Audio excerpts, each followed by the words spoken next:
If y'all have any questions, as always, feel free to stop me. I want to go at your pace. I'm really kind of like excited about this training. I hope I don't get lost in the weeds, but I'm like just kind of really excited about this information. I've sort of been developing and changing the way I'm coaching some people individually just based off of practice. I'll always continually refine things. If I get too much in the weeds, just let me know. If I need to clarify something to get more into the weeds, let me know as well. I got one more. Girls coming in. All right. Can you all see my screen? Thumbs up? Yes. Perfect. Yes. Yes. Okay. So today we're going to talk about a framework for more aggressive dieting, specifically if you feel like you've been working really hard, but you're doing most of the things right most of the time, but that scale isn't going down. For some reason, y'all, my presentations have been kind of messing up. I don't know when I go into presentation mode, but that says understand the risks and trade-offs. All the spaces have been leaving. So anyways, I hope this whole thing isn't. Oh, it is messed up. Can y'all still see if I do this? Let's see, 81%. We're going to go to. Let me see if I can figure out the zoom level. Can y'all see this well enough? Yeah. Okay, sorry. If I go to presentation mode, for some reason it's messing everything up. Well, I don't Actually- see it now. Yeah. Now there it is.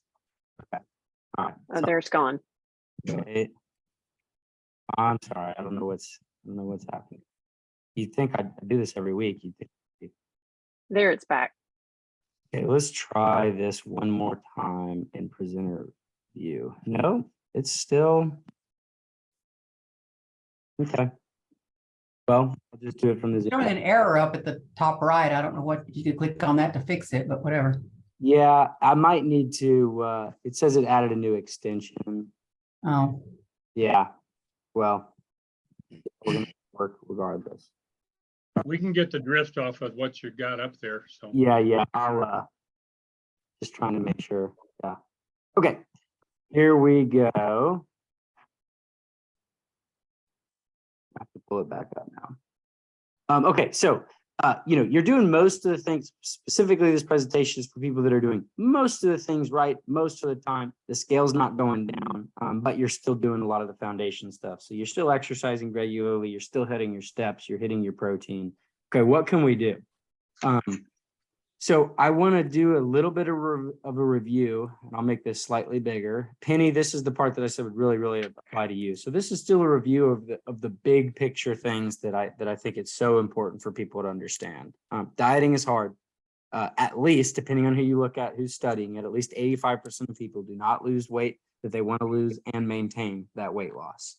Over the course of a year, most people who try to do a diet actually end up heavier with a higher percentage of body fat when they try to accomplish a diet. So I have people all the time telling me, oh, like I'm an adult, I don't feel like I need to work with someone to lose weight. I just need to eat less. I know that's true. But the reality is we have a really low success rate at this. So just know that it doesn't make you crazy if you've had this goal and you haven't been able to accomplish it. This is a hard thing to do. You do actually, one of the reasons why dieting is hard is you do actually have to eat less food, which not many of us, we like to eat a lot of food. And the other thing is, so you have to eat less, but if you're too aggressive and you eat too little food, your body rebels and you're going to feel really bad. Just your day-to-day energy is going to tank. And at the same time, once you go off of that diet, you're at a high risk to gain that weight back very quickly. So this is where, if you don't have great energy throughout the day, if you're having a hard time getting to the gym just because your workday finishes and you need to crash on a couch, that's a good sign that your body's not quite ready to diet. And it's really hard to go from that to lose weight sustainably. Just like on the flip of a dime. So usually you have to kind of maintain and build up your activity level and do all the foundational behaviors that I preach every week. As you lose weight, your body and your metabolism adapt, and it slows down the number of calories you burn. I say this a lot, but this is hugely practical consideration you need to be thinking through. So as you eat less, as you lose weight, you're going to burn less calories. If you go back to eating the same amount of calories you did before you started dieting, you'll start to gain weight at that previous food intake that you did not gain weight. The other thing, if you diet too aggressively, is you lose muscle. And I just want to like emphasize that losing muscle and having regular poor daily energy has tremendous costs on your quality of life in the short and long term. Does that make sense? Like we don't often talk about the downsides of dieting, but the downsides of dieting can be significant. Does that make sense? Like, has anybody else experienced the downsides of dieting that they wouldn't mind sharing their experience on? A good example is if you or someone you know has ever done like a profile diet or like a very, very low calorie juice diet. A lot of times those people have tremendous gut health issues. They'll lose bone, they'll lose hair. It's very common. I joined a bunch of diet Facebook groups and just see what people post in there. It's very common that people go on a diet and they'll start losing their hair. They'll start having brittle bones, that kind of stuff. So the other thing is people just feel really cranky. I mean, everybody knows like you go on a diet and you see donuts and all of a sudden you want donuts all the time. Long term, the downsides of dieting is more body fat, less lean mass, a lower metabolism, and it can be really hard to recover that. Okay, does that kind of make sense? I preach this almost every week. None of this is probably the first time you've heard me say this. All right, most of the people that I work with are what I call chronic dieters. You don't have to feel like a chronic dieter for like, you're either a chronic dieter. A lot of people have done a lot of diets in the past, so they have a yo-yo diet history, meaning that they gained weight and lost weight multiple times. Or you may not feel like you're dieting, but you're actually chronically and consistently under eating or under fueling, or under moving. So almost everyone that I work with has some combination of a diet history, they're under eating, under moving. Okay, a lot of people are all three. Most Americans have a diet history, they undereat and they undermove. And when I say undereat, like a lot of times that's you might be eating 1,300 calories most days, and then on the weekends you might be eating 3 times that or double that. That's not hard to do, but most people don't eat a tremendous amount of food day in and day out. It's usually just at concerts or tailgates or Memorial Day or Labor Day or Christmas or Thanksgiving when you have a big blowout that you're overeating significantly. This term, metabolic adaptation, is defined as the slowing down of your metabolism, which results in less movement, less calorie burn, forced lean mass, and the slowing down of your metabolism in the context of dieting. So does that make sense? Like when I use that term, metabolic adaptation, metabolism adapts to run slower. Like basically, if you think of it as like an engine on a car, your metabolism is slowing down the engine as you diet. Does that make sense? It means, yeah, and by slowing down the engine, that means you're going to burn less calories each day, but you're also going to spend less time and energy on maintaining your muscles, your brain, your tendons, your ligaments, all the functional things of your body that you need. So what this looks like, and I've shown this chart a bunch, but you don't have like 1 calorie mark that you're eating every day or 1 calorie mark that your body's running at. You have a range. So this is a very common range for women and men that I work with, is somewhere between 15 to 2,100 calories. Your weight's pretty stable. So Samantha, if you take a week and you're not eating super consistently, but you're eating somewhere in this range, you do that for a week, 6 weeks, your weight's going to stay about the same, right? That makes sense? Yeah. Okay, what happens once you diet though, is it's the same thing, but if you lose muscle or if you don't, you just go on a diet. These numbers, this maintenance range will actually shrink, and you've got a bigger range in which you're going to actually gain weight and a smaller range in which you can reasonably lose weight. So does everybody see the difference there? So I've moved this maintenance level down about 300 calories, which doesn't sound like a lot, but you're probably gonna, every time you go to a Super Bowl party or a cruise or something, you're probably going to start bumping into that weight gain range. This is why I've had a lot of you go like bump up your calories from something like 12, 1300, 1400 calories. You bump it up to 15, 16, 17, you find yourself gaining weight.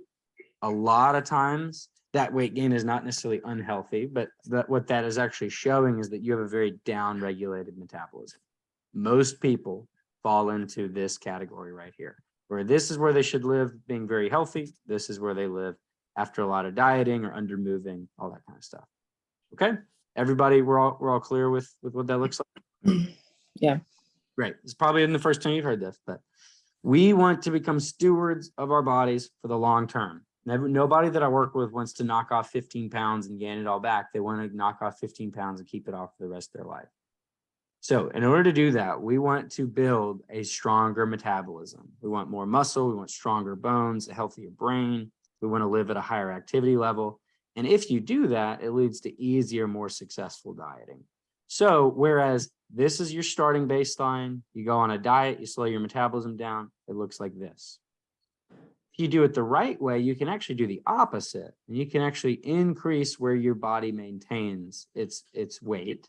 And then you can have a much bigger barn door that you can go through for weight loss.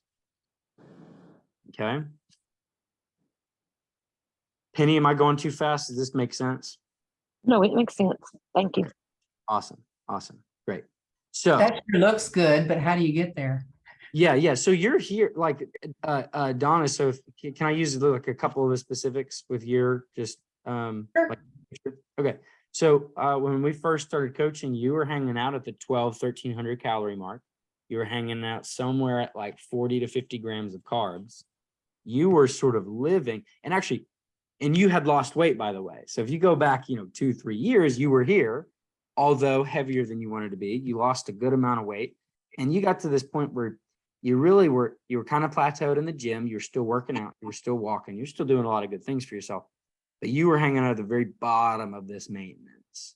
So we literally, over the course of a long time, you're now deadlifting heavier than, you're deadlifting in like the 95th percentile of your demographic right now. So you're incredibly strong. You've continued to lose weight. You've built a lot of muscle, and now you're not quite up to 2000. Well, actually you've been up there.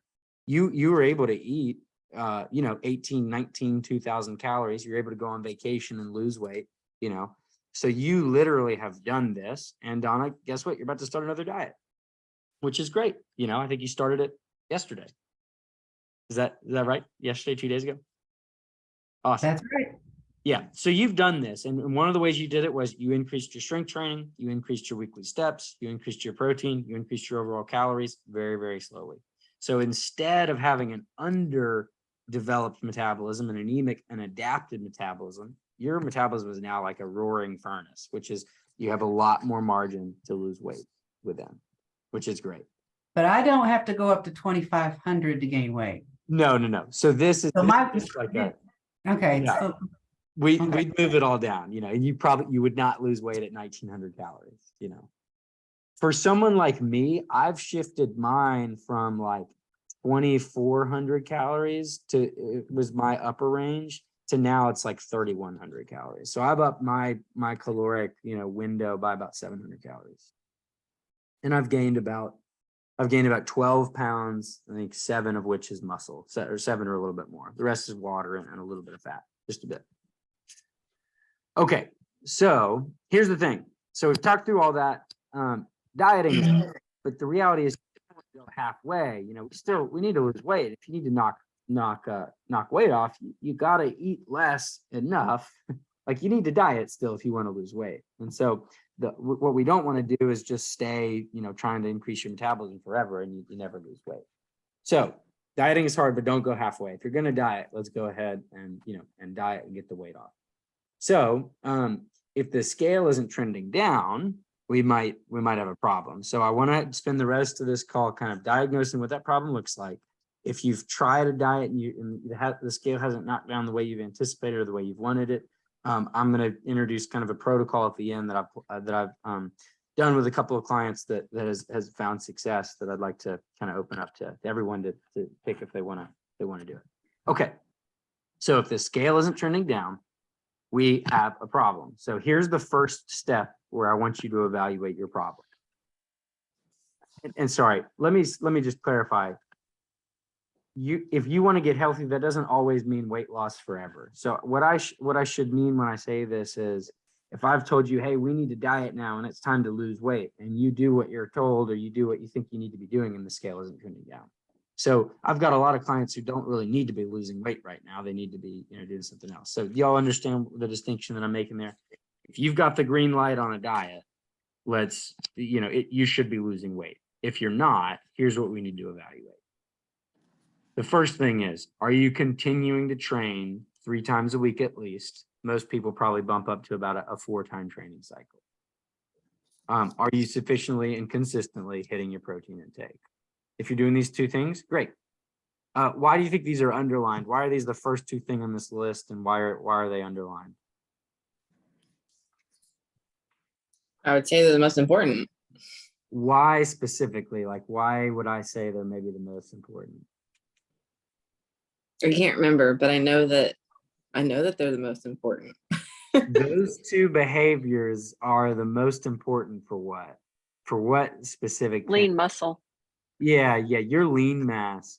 If I feel really, really confident that, the first rule is do no harm, right? If your diet strategy is going to sacrifice lean muscle, it is not worth doing, because the number one factor that correlates to a long, healthy life with low healthcare costs is high percentage of lean mass, and large absolute lean mass. So, y'all, I heard a stat recently. What percentage of people who break a hip at age 65 do you think die within a year? 30. Okay. Oh, that's high. So 65% of 65-year-olds. So these are not 80-year-olds, 65-year-olds. Of 65-year-olds that break a hip or a femur, 50% die within 1 year. Wow. 50% mortality rate. The other 50% never get back. So the point is, lean mass like that's just one example. But we think that the main reason why people with cancer pass away is because of the loss of their muscle and bone and their lean mass. That's maybe a little bit controversial to some people. I wouldn't, don't take that too far. I'm just saying, your lean mass determines your quality of life. And there are so many people who will lose tons of weight on a diet. They'll lose 35 pounds, 15 pounds of which is muscle. And they are going to gain that weight back, and they're going to be way, way less healthy and fit in a year. So these 2 things are huge. I really won't let you diet if you're not consistently doing those things. So I always tell people, hey, before you lose weight, we got to, hit your protein consistently. And if you don't strength train, that's the number one thing. If you're losing weight, as long as you're lifting weights reasonably hard, you'll maintain a good 80% of your muscle. If you get sufficient protein on top of that, you'll keep the rest of it. So as long as you do these 2 things, you'll pretty much maintain your muscle. Okay, so do those things, maintain your muscle. The other thing is you got to have your calories up to a reasonable range. So I just mentioned Donna, she was at 12 to 1300 calories. She needed to bring those up before she was able to diet. Because the only way that she was going to lose weight was to cut down to 700 calories or something. And that's not going to be healthy. So yeah, and you're not going to like sticking with that. And even if you would, it's long-term not a good strategy. So bring up calories to a reasonable level, make sure you're sleeping well or as well as you can. Daily energy should be pretty good. You should be feeling good day in and day out. And then you should regularly be hitting your step goal. Okay, so those are just the foundational things. Every week, our check-in is designed around that. I've got workout programs for you. I'm giving you a step goal. I'm giving you protein targets, all that kind of stuff. Any questions on this? Okay, great. So if you're doing most of the things on this list, and I'd say 5 out of 6 of these, maybe 4 out of 6 of these, 80% of the time. Okay, if you're doing these things, and yet you're not losing weight. Before I get there, hold on. If you aren't hitting these foundations, let's double down on these foundations, hit these, and then your weight loss is going to be a lot easier. Okay, so do these first. If you're not losing weight and you think you should be, Do these first, and then once you do these, I bet most most of the time the weight will begin to move off. But there's a couple people that you're doing most of these things most of the time, but the weight still isn't moving. Okay, so let me do one more. I'm about to get into the kind of protocols that I want to offer as an adjustment to a couple of clients. But before I go, I want to share a belief that is very, very common. And I would say it's probably common in like the wellness world, the world sort of dietitians, physicians, nurse practitioners. And I want to share it real quick, and I'd be interested to kind of hear y'all's thoughts on it. But I saw this tweet actually recently from a physician who's like I don't know, an influencer or something. But he says this. He says, we as healthcare providers in the space of metabolic health and weight loss certainly see difficult cases. But for 99% of people, he says intermittent fasting, 2 meals a day, more protein, less carbs, walking 1 hour a day will cause drastic weight loss. This is a very, very common belief that, hey, like, weight loss can be hard, but at the end of the day, just cut out a meal, start intermittent fasting, walk a lot more. You do those things and you'll see drastic weight loss. It's just that simple. Are there any, I had some of my notes on that, but are there any thoughts on that? Does anybody have something they want to share or any initial thoughts? You don't have to, just curious. Sounds painful. It sounds painful. I do think it's a little bit harder for people to stick with that than I think that most docs would say. I think the thing he's leaving out is the weight training. I think weight training is huge. Yes. I think that that if you just have walking as a recommendation, I just think long-term, I don't think that's going to be as much. So that's huge as well.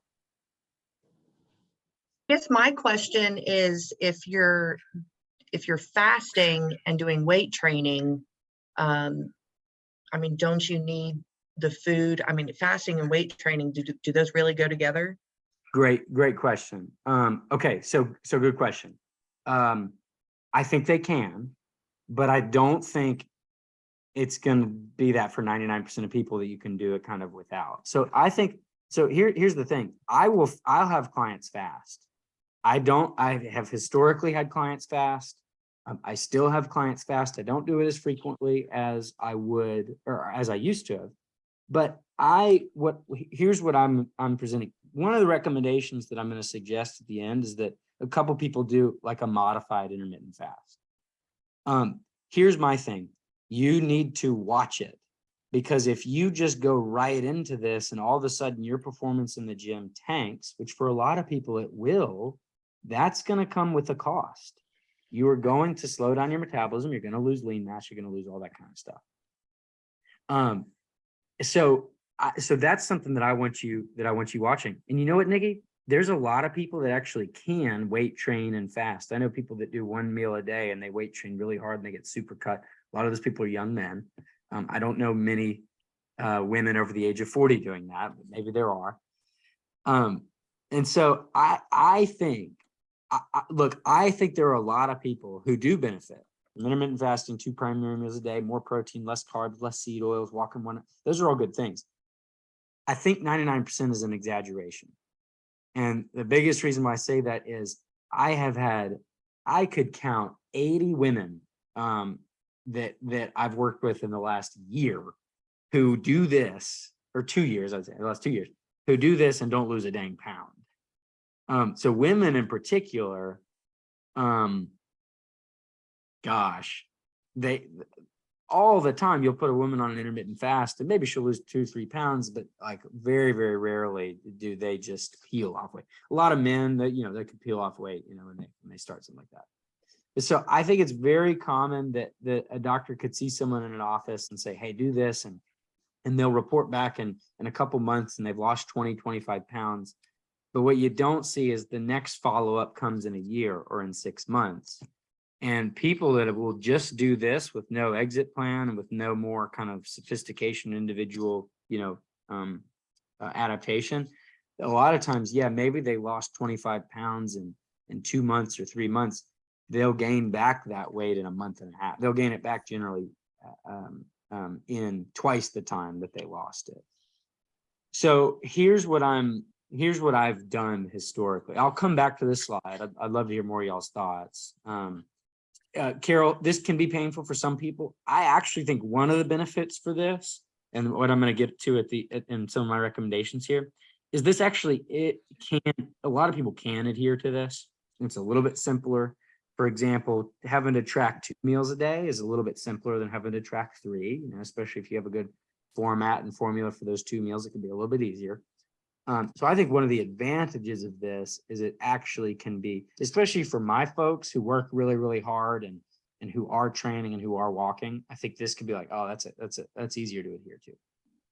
But historically, I won't mention whose this is, but this is, I looked at it.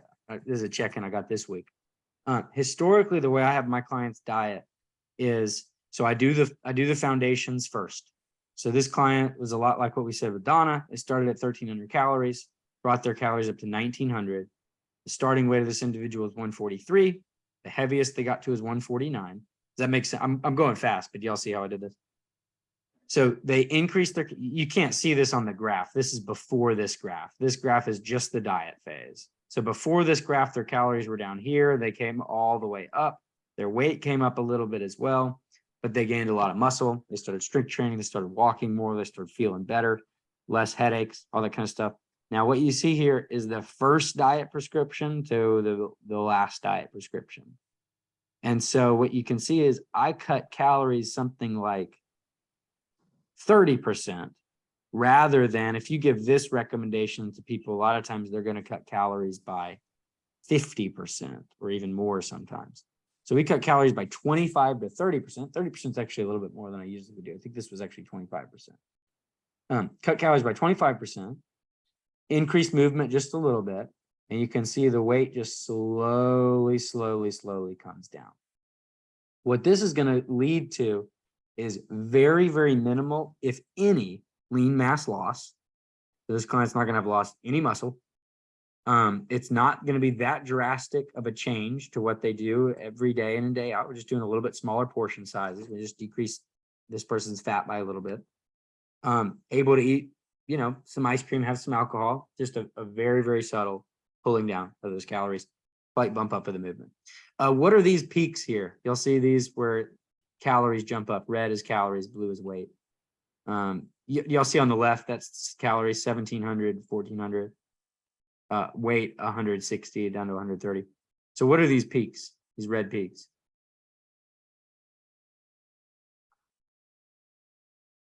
Like a maintenance, when you're going back up to maintenance weights? Yeah. What do we call that? What do we call that, Samantha? I'm sorry, I had to step away for a sec. What do we call what?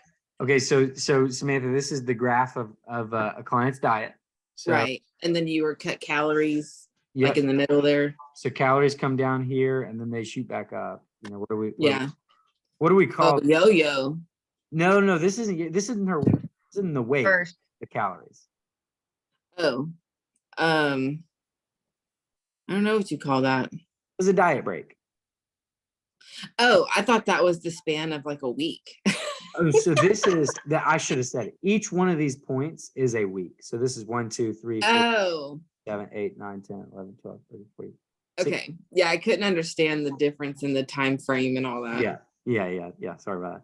So these are, that's a great point. These are diet breaks. They didn't slow down the weight. They did kind of slow down the curve of the weight loss a little bit. You can see kind of a wave there, but in the long term, you're going to be less like, if we had not done any diet breaks, this blue line would be sloped more, but it would shoot back up and this person would regain a little bit more. So diet breaks are really efficacious in helping you maintain the weight loss that you're going to get. So there are diet breaks here. I did a 25% cut in calories and just pulling fat down, and that's a diet. Okay, here's the thing though. If you've been trying to diet, but this blue line is more of a line and it's not going down as much as you want, I think that there is a behavioral benefit sometimes to doing something that's a little bit simpler, that's not quite a precision knife. It's a little bit more of a blunt object. It's like, look, let's get the size of this belly down. If you're having a hard time, this is the best way to make sure that you are sustainably losing weight that you're almost never going to put back on. I think the way, I think this is the sort of quote unquote like optimal way to lose. At the end of the day, if you got to get it off and you're not able to adhere to that kind of precision, maybe you're really busy in your work. Maybe you've got some relational drama with a family member that you're taking care of, or maybe you're just like not being as precise with your tracking and you just can't figure out how to get back on the horse. I think we can go to a kind of a modified version of like, look, let's set some boundaries. Let's cut out a meal, something like that. And let's see how your body responds to that. So instead of a really targeted 20% calorie cut, hey, maybe we cut 30%, maybe we cut 35%. And as long as you can adhere to that, and if that simplifies your life, great. Let's try it. Let's see how you handle it. So if you're hitting the foundations 80% of the time, like Samantha, you're working out pretty regularly, going on vacation sometimes, but then you get back on the, you're working out, you're hitting your steps, you're a very busy job, but you're not going crazy with your food, you're hitting your protein, but you know what, it's been hard for you to kind of structure to really make sure you're consistently losing during a diet phase. Well, then I think what we can do is do a little bit of a modified, easier kind of bigger picture, kind of modified kind of fasting schedule. So I'll get into those recommendations, but here are a couple of general principles I just want to reiterate. You do need to be eating less. So if you have gone into a diet and you've only lost a little bit of weight, only knocked off a couple of pounds, maybe you actually aren't eating any less. And so it's always helpful for me to get feedback from you. Like if I say, hey, I want you to eat 1,700 calories this week and I expect you to lose weight. And you come back and you say, well, I didn't lose weight. And I don't know if I tracked accurately. I want you to be able to tell me like, you know what? I didn't really eat 1,700 calories. I know I ate more. Because that'll allow me to figure out, is this a behavioral issue or is this a physiology issue? Because sometimes people do almost everything right and their body won't lose, and we gotta figure out the physiology. But if you can tell me, you know what, I don't really feel like I'm dieting because I'm eating a cookie every night, and I'm doing a cookie with a big glass of chocolate milk. Like, okay, well, that might be the reason why you're not losing. Does that make sense? So I want you to be like, when you go on a diet, you should feel like you're eating less food. That makes sense, right? Yeah. Okay, the thing that helps me as a coach, though, you just give me feedback on that. Okay, so number 2, you must be able to keep up your movement and strength. So I just want to continue to, so this is exactly what Nikki said. If this sounds really great and you try it, but all of a sudden you can't lift weights anymore because you're just going into the gym just gassed with no energy in the tank, then we need to readjust. Okay. But as long as like what I'm going to say, which is basically a modified fast, if that helps you eat less and you don't feel terrible and you're able to keep up your movement and strength, then I think it's something you should do. What I'm going to suggest here, and which is kind of like this recommendation in this tweet, which y'all know what obviously I'm not coaching based off a tweet, but it was a good synthesis of ideas. If this helps you simplify, then it's probably something that you should consider. Because if you're tracking your food, but you're snacking 3 to 4 times a day and you're having 3 meals and maybe you're drinking alcohol a couple times a week, that's a lot to keep up with. If you're not committed to like a pretty easily predictable eating schedule, you're gonna have a hard time accounting for a lot of accuracy. This might help you simplify. The last thing I want you to understand, and this is a huge one that wasn't mentioned, but that should definitely be mentioned, Nikki, kind of along with like, hey, what about like weight training, and should you be fasting and weight training? The biggest question that I have is, should you be fasting if you have the propensity to basically binge? And what I mean by binge is any kind of like you fast, you feel hungry all of a sudden at night, you eat dinner, you still feel hungry, you have a tub of ice cream. It doesn't even have to be a tub of ice cream. It can just be, oh my gosh, I haven't had chicken wings in forever. You eat a bunch of chicken wings. You have an established structure, and then all of a sudden you don't know what happens, but you can't stick with that structure. That's what I mean, kind of like by a binge. Have I told you my Taco Bell story? I don't think so. I love Taco Bell, like from a taste standpoint. They're like innovators in the fast food world. They just, all their food is incredibly delicious. Well, I haven't eaten Taco Bell in a long time because it's not a good look as a nutrition coach. I ate Taco Bell, and I do eat fun foods, by the way. I eat ice cream, but I just budget it in. Taco Bell is just a little bit harder to budget in. Last time I ate Taco Bell, I was cooking for a banquet. I woke up at 6:30 a.m. and I cooked until 9 or 10 at night, and it was in Wares Valley Ranch, and it was cold, and I drove back. I was cooking for a nonprofit, and I drove one of their vans back, and the window wouldn't roll up, so I drove back in the cold in the middle of the night. It was like 12:30, 1 o'clock a.m. So I was working all day. I ate while I was cooking. It was some of the best meals I've ever made. It was gourmet food, but I just couldn't eat throughout the day like on my normal schedule. And so I find myself, it's like 12:45 at night, and I just see a Taco Bell sign, no hesitation. I just pull over. And I ate I probably ate 4,000 calories of Taco Bell right there. So I basically fasted all day, and then I ruined it all by eating a bunch of Taco Bell late at night. So my point is that kind of thing happens all the time. Who has the experience that they've been on a diet and then all of a sudden they're awash in something that they know they shouldn't be eating. Yeah. That was Who everybody. hasn't? Yeah, it happens to everybody. The more aggressive you are, the more likely it is to happen. So that's just, again, I'm just showing all the trade-offs that we can do. So when I say you just need to be careful of if you're binging, I don't mean necessarily like an eating disorder or anything. It's just all of a sudden, are you going way out on a limb and doing something very different than you're doing all the other times? And you can, that can totally wipe out your progress. So we'll use an example of somebody who's killing it 5 days a week. They're eating their 1,700 calorie prescription. And then all of a sudden on the weekend, they have some drinks with family. They go to the lake, they eat barbecue with some sweet barbecue sauce. And all of a sudden, you can easily, Taco Bell burrito is this big, but it's 800 calories. So if you're eating a bunch of whole foods throughout the whole week, and then you're eating a bunch of chocolate covered almonds, late at night, you can really wipe out all your really good progress throughout the week. Okay. So it's just something we have to watch for. It's not the end of the world. It's just something we're gonna watch for. Okay. So finally, I've been driving toward this for a little bit. Let me make this slightly bigger. But so here are, if you have been doing 80% right, 80% of the time, the scale isn't moving quite like you want it to. Here's what I would recommend. I'd recommend you go a little bit more aggressive. There may be a couple of you that just aren't, you're actually doing fine. It's just a little bit slow, but you're not actually eating enough calories that you need to go much more aggressive. But if you got a question about it, just let me know and we can follow up over email or on a call. But if you have kind of been doing really well, but you just haven't seen that weight go down, here's what I'd recommend. I'd recommend you do a modified intermittent fast and cut down one of your meals to just be a very small, essentially entirely protein meal. So this could be protein shake in the morning, or it could just be an egg and 2 egg whites or something.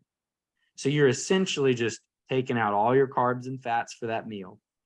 But you're making sure that your protein doesn't go too low, because remember, if you just cut out a full meal, you're going to drop your protein. That's another thing.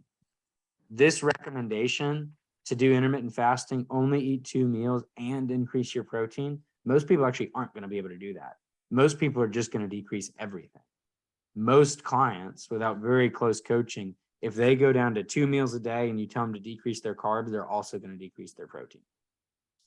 So does that make sense? And if a physician isn't tracking that, they may not know that. They may tell a client, hey, increase your protein. And the client says, okay, great. I'm eating 1 more egg a day. It's no, that's not doing it. Nikki, do you have something? No, I was just gonna say, yes, that makes perfect sense. Yeah. It's very common. Someone will say, okay, I'll eat more protein. Doc, I'm eating bacon. It's well, that's a fat. You're actually not eating more protein. Okay. But so here's what I'd recommend.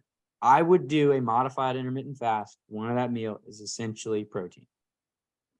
It looks like in the research, this might be splitting hairs. This might be a little too granular, but it's actually probably better if you can cut out dinner than cut out breakfast from a result standpoint, because dinner is going to be more likely for you to kind of go a little bit crazier, and there's some hormonal stuff at night.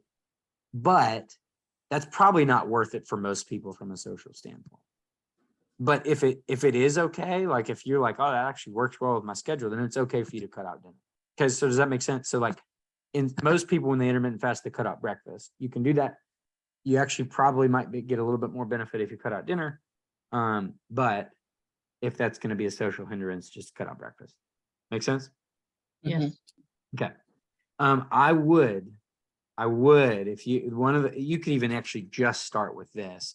If you are adhering to if you feel like you're adhering to your diet, but you're not seeing the weight loss you want, and you're actually snacking, it is so hard to track snacking. If you're snacking 3 times a day, I guarantee you're eating a lot more calories from that than you're actually realizing.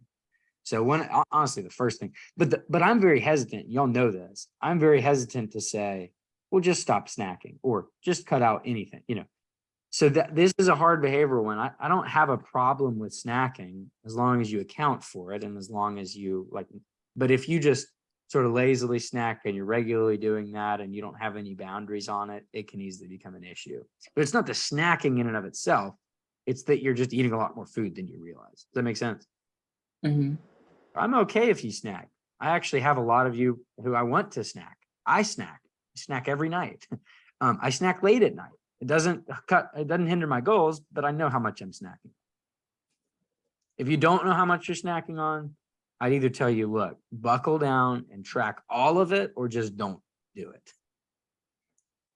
And then the other thing that I would do, and I will make you like a personalized almost meal plan. As a health coach, I can't legally give you a meal plan, but I can get close to it. I would stick with very consistent portion sizes on your other 2 meals. So I'm going to tell you, follow the meal matrix.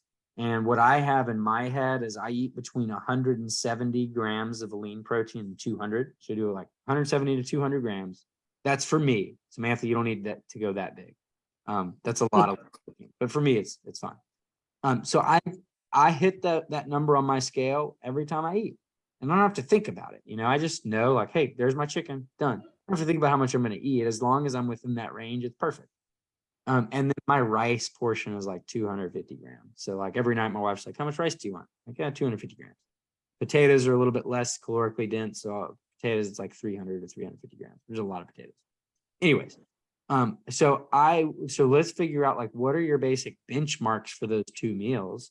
And you don't have to stress about that. You don't have to be thinking about that all the time. You just stick with them, you just have a structure there.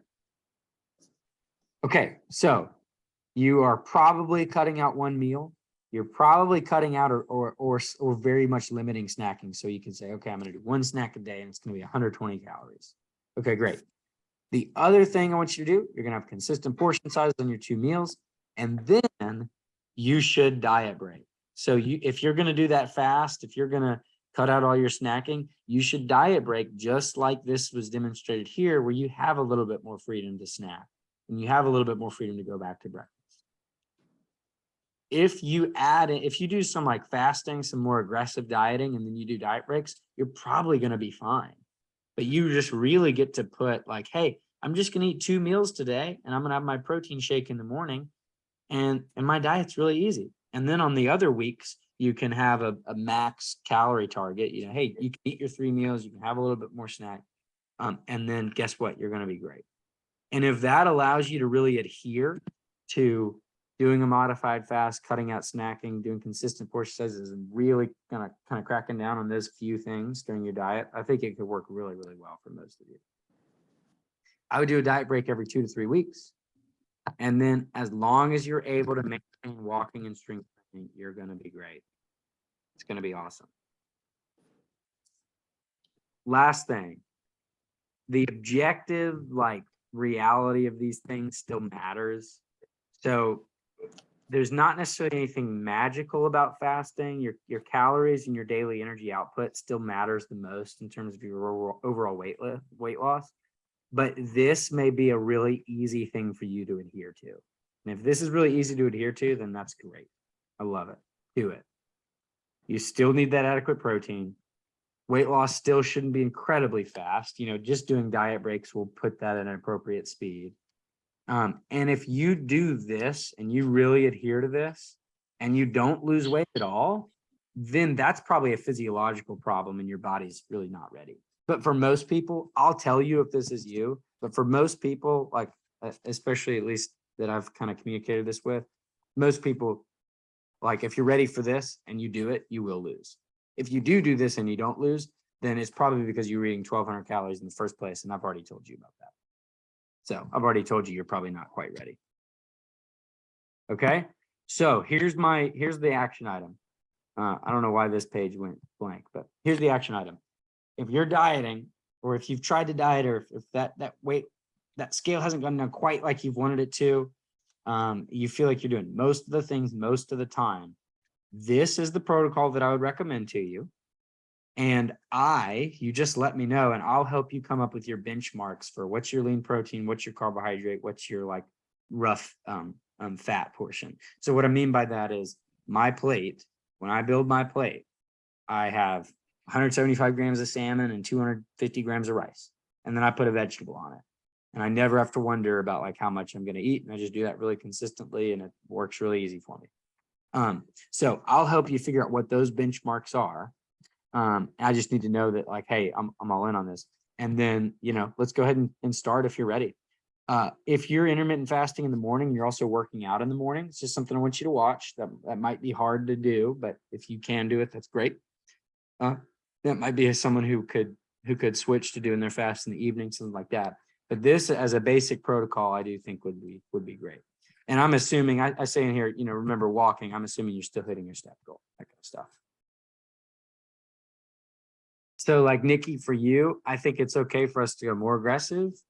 I think you will benefit from like just a little bit more structure like that. We know it's going to help you. Like if we snack less or if we like really, really decrease the size of one of those meals, we know you're already going to be ahead of the game on kind of cutting some of that, cutting some of those calories. I think it's just gonna be easy for you to kind of adhere to something like that. So, those are kind of my thoughts. Does anybody have any like pushback questions? Anything else they want to kind of follow up on? I feel good about it. Okay. And as long as you feel good, you're great. Yep. You'll be great. Some people won't feel good, and then maybe you do need to just really have 3 meals that are kind of dialed in. But if the added simplicity helps you adhere to it, especially if you're busy, Samantha, you're coming back and your other coworkers aren't kind of pulling your weight and you're working super, super hard, you might benefit from the added simplicity. You also might benefit from, hey, I just know I'm not snacking except between, lunch and dinner. Like, hey, maybe I get one snack between lunch and dinner. As soon as dinner's up, I know I don't snack. So you don't have to worry about like if you're going to. That might be like a helpful rule for you. Mm-hmm. That is one thing that I found fasting helps people do, is it helps them free themselves from having to feel like they need to eat all the time. But it can also encourage people to just go crazy at the end of the day. So, you get both kinds. Yeah. Oh, okay. I love it. So here's your action item. Follow up, shoot me an email. If you feel like you've dieted, you haven't quite hit your goals. And for most people, it should be for leaner. If you're leaner, a half pound a week is probably a really good pace for you. For most people, a pound a week or maybe a little bit more is what you should be expecting. Some people you could at the beginning of your diet lose as much as 2 pounds a week. So if you feel like, look, that scale's not going down fast enough, and I'll close this up and shoot out some emails for people that I would recommend, kind of follow this. But if you're all in, or if you want to kind of change this up, or if you just want to double down on the things that we've been working on, that you're like, well, I've been doing 75%, but I'm ready to go 90%. You let me know. And let's take this as like a pretty good recommendation for an aggressive diet if you've not been dieting aggressively enough. Okay. Okay. Yeah. I love it, y'all. Sounds good. Thank you. Hey, we'll be in touch. I look forward to hearing from y'all. I look forward to, the scale going down, y'all feeling better, y'all growing as people, growing in health, all that kind of stuff. Absolutely. I will work on my email. Love it, Samantha. Yeah, looking forward to reading it. Okay, bye. All righty, y'all. I'll stay on if anybody wants to.